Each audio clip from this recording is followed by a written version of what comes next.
What is up, everybody? This is somebody new here with Dr. Miranda today. Magic's still out on baby duty, so I said, hey, I'll fill in on this. So, Miranda, how we doing? I'm doing great. I mean, I got to see you guys last week at the Derby. We both had a little bit too much to drink, but hey, we made national television. We got to cheer on for the national anthem. So yeah, it's just super fun. I'm super excited to be back here. Miranda, why do I feel like you and I were like the most drunk in that photo, right? Because we definitely were. We were like, I don't know what to do with my hands. Like, America. We both were doing this, and this is not what I would ever do during the national anthem ever. But like the lady to our left was, and we kind of looked and we're like, just do that, yeah. Yeah, it worked out great. It did. I felt really proud of ourselves. Yeah, Jared, he was rooting on a little bit better, so I don't know. Maybe he didn't have enough to drink. But yeah, we definitely were excited. Let's put it that way. That was a lot of fun for sure. Things have kind of unraveled in the horse racing world after that. Let's not talk about that right now. Dr. Miranda is here this week to preview the Black-Eyed Susan Stakes. Huge race on Friday, the day before the Preakness. Miranda, it's drawn a field of 10. In my opinion, it's pretty competitive, but I'll let you take it away now and kind of tell me your breakdown of the race.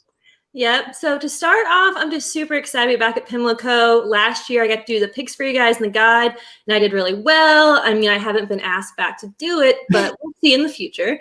But the Black-Eyed Susan Stakes last year made me so mad. It was raced on the same day as the Preakness Stakes because of COVID.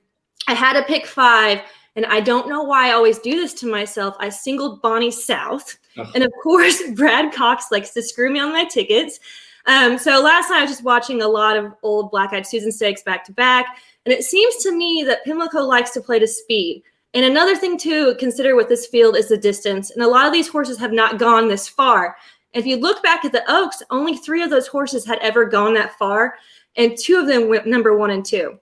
So I'm going to go through the field one by one and then give my picks at the end. So just to start off with the number 1, we have Army Wife.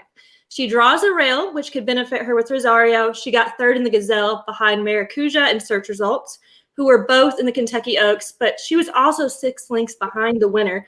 So she was never really a threat. This field does not seem to be really strong, doesn't have a strong filly like Search Results, but I just don't trust her in this field, so I'm just not going to play her. But the next one is a number 2, Willful Woman with Steve Asmussen and Ricardo Santana. She won her last time out at Oaklawn Park in an allowance.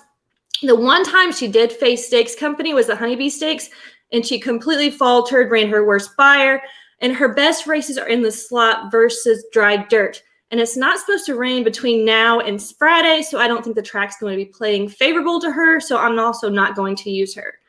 The number 3 is Spritz with Flavian Pratt and Rudolph Verzette. In my opinion, this horse is just okay at best. Looking back, she has okay speed figures. She won a 1.16 miles in a maiden special weight, but that pace was extremely slow.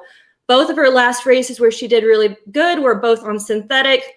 The races on dirt that she did race on, it was a 38 and a 31 buyer. Now, maybe she's matured since then, but I highly doubt it. She has been working out at Keeneland, which is a plus, but I just don't think she has what it takes to be in this field. Now we're going with the number 4 horse, Forever Boss, with Kenny McPeak. Now this one entices me just a little bit. Now you can say she got beat by the number 3 horse in the Bourbonnette Oaks pretty bad, but that also was on synthetic. She was supposed to race on turf that day. It got washed out because it rained and it switched to dirt. And I think she actually found her niche that day. It was against Allowance Company, but she is only one of 2 horses in here that can say that they've won at 9 furlongs. Not to mention, she won her last race by 5 lengths. So the fact that she loved the extra distance is great.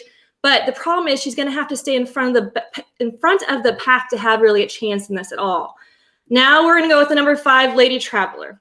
I'm going to tell you right now, I do not trust any Dale Roman horse as far as I can throw Dale. And let me tell you, he was sitting right in front of me at Derby, and that's not far at all. Another thing is Dale told me that day that I could go up to the bar and put all my tab on under his name. Now, it was an open bar, so that tells me Dale's not doing great at all. And with this horse, she finished 4th in her last time out, and before that, she got 2nd, the Ford Gal. The Ford Gal was trash. I hate that race, so I'm just not going to use Lady Traveler at all. The number 6 is Ice Latte. Who could be a threat to go gate to wire in this race? She has a lot of early speed, and I'm just going to cross out her first start where she got bounced around in the beginning, and she never really had a chance. She since then has came back and ran great. She got nabbed at the wire at Belmont last month in the slop. She has Louis Saez and Todd Pletcher, and Pletcher has won this race 4 times in the past. So I think she's very dangerous here because there's not a whole lot of pace, and if they leave her alone in the beginning, it could be game over right at the beginning. And then we go to the number 7, Miss Leslie. She is one of the longest shots on the board, but one of my favorites, and let me tell you why. Both times that she was stretched out past the sprint, she's won. Now, she didn't beat the toughest field in the Weber City, but there wasn't really anybody in there besides Olivia the Desert and Little Stitches. They've been okay, but this horse has been working out great at Pimlico the last month, which is another great thing to me. The fact that she likes the track based off the workouts. She seems to like the added distance as she was closing both times.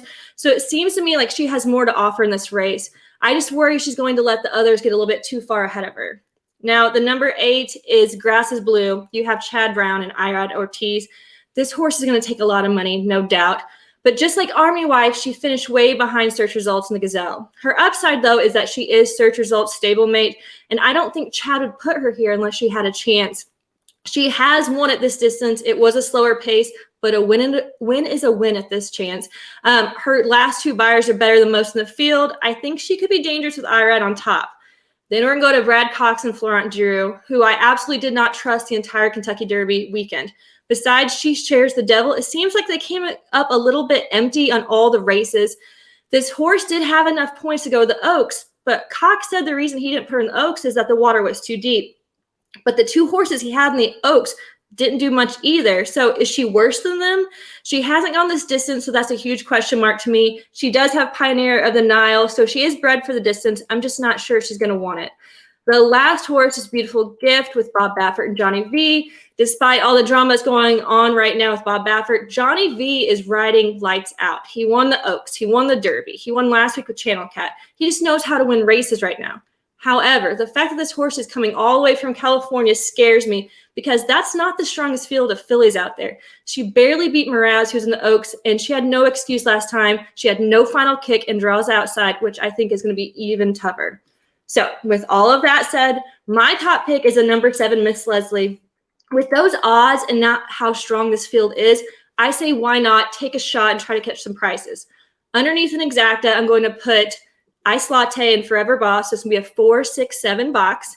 In a try box, we're going to go 4, 6, 7, 2. And in a super box, we're going to go 4, 6, 7, 2, 10. Well, there you go. So you are totally against the favorite Beautiful Gift. I love it. Think, listen, now I'll get into it. I know you probably don't want to get way into this Baffert situation, but let's talk about it from a handicapping standpoint. What do you think? How are his horses going to run this weekend is the big question. So I honestly think that they're still going to run good. I mean, the fact that they did have, the ointment or whatever Medina Spirit had on him, I don't know if it helped him that much. We'll see how it goes. But I think Medina Spirit still has a chance to win. I'm a little worried about Midnight Bourbon, though. I think that's going to be the horse to beat in the Preakness this year. But I don't know. It's Bob Baffert. I mean, they're probably still going to run pretty well. Yeah, I kind of side with you, too. The more I think about it, it's like, yeah, he's probably not going to take them all the way up there and none of them show up. So, but hopefully we can get him beat here in this race, the Black Eyed Susan, and get you paid. All right, before I let you go, You said something about Midnight Bourbon. As of the recording right now, Midnight Bourbon is my top pick to win the Preakness. Do you want to go into your reasoning or just leave it at that? So, no, I liked him a lot. So let me ask him about the Bob Baffert thing. So the thing that does piss me off about Medina Spirit, it's not the fact that it's all of this. It makes me mad because I had a superfecta with all the horses minus Medina Spirit. And if that horse would have got second, Mandaloon would have got first, that payout would have been like 30 grand. Yep. That's what makes me mad. Another thing that makes me mad is that it's a poor horse. Like, I hate that. I hate the downside that they look at Medina Spirit's trash now, just like Maximum Security. I'm like, it's not the horse's fault. He didn't ask to get freaking ointment on him. But anyways, with Midnight Bourbon, I had him as one of my top picks, but he just didn't have a very good trip in the Derby at all. And the fact that he still got, what did he get, fifth, sixth? Yeah, I mean, he was closing there at the end. I think he has a really good chance here because the field's not that strong. I mean, you have Medina Spirit and Concert Tour, but maybe they're going to run each other out and Midnight Bourbon can close from behind. Who knows? I think America will be rooting with us, even if they did not pick Midnight Bourbon, for somebody to catch the two Baffords. So I definitely hope you're right. And hopefully Midnight Bourbon's the one to do it for both of us. All right. You got anything else, or are we going to wrap this up? That's it. That's all I got. All right. So I think Miss Leslie, 15-1. Let's hope the 7-horse gets home for Dr. Miranda. We'll most likely be back next week. I don't know if it'll be me or it'll be Magic, but Miranda will be here, and that's all the people care about. So tune in all week long. We're going to have a lot of coverage, obviously. Blinkers Off, Magic Mike show on Thursday, and then we'll probably have a live stream on Saturday. So thanks, everybody, and we'll see you next week.